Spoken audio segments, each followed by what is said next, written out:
Hi everyone, this is Neel Raithatha, consultant audiologist and director of WAX. Thank you for joining me in my latest video using the WAXscope. It's a shortish video, but it's a very interesting one. It's of a patient who attended with an osteoma, and I'll explain what that is during the course of this video.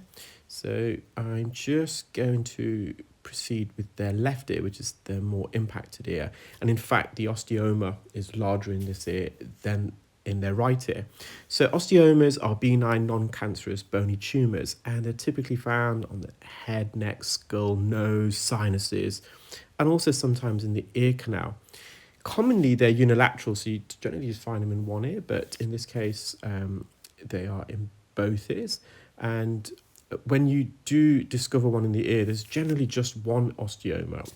There's another condition called exostosis, also known as surface ear, where you get multiple bony spurs in the ear canal. But with an osteoma, typically there's one. They can be sessile or peduncle. So when we mean by sessile, they are almost forming on the bony part of the ear canal itself. When it's a peduncle, you almost have a stalk. If you think about a mushroom, you've got the stalk and then you've got the mushroom head. So they can present themselves in both ways. Normally they're just an incidental finding, so the patient's not really aware that they've got one. And you can see it here. I'm going to get it in focus. And I'm also going to reduce the brightness because it's made up of bone. It can be quite reflective. And you can see it's obscuring the pars flaccida region of the eardrum, the top section, and it's on the superior canal wall. Patient has already seen ENT and no further action is warranted. Now, patients with osteomas sometimes can have a syndrome known as Garner syndrome, where patients with Garner syndrome can have multiple polyps in the colon. So obviously that needs to be investigated further. Sometimes these osteomas can grow quite large and they can occlude the ear canal, leading to a conductive hearing loss. So what we mean by conductive hearing loss, the sound can't travel through the ear canal to reach the eardrum.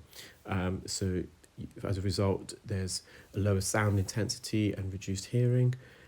Sometimes you can also get some keratin buildup or wax buildup. In fact, in this right ear, they've got a much smaller osteoma, but there is just a bit of keratin just behind it now. I've got no concerns about a middle ear cholesteatoma at this stage, but sometimes if it can become problematic, either causing a hearing loss or it's stopping the full migration of skin, especially in the top part of the eardrum, then ENT can sometimes just drill that away.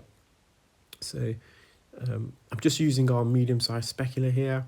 It's attached to the canal wall. You can see that skin adhesion, giving it a little wriggle. I'm having a bit bad luck actually at the moment. I had another video prepared with the WAXscope for today, but somehow I edited it and it's just deleted somehow. So it must have been something I've done. And I also had 200 plus videos using the iClearScope endoscope. I mentioned it last week in a video on my other YouTube channel.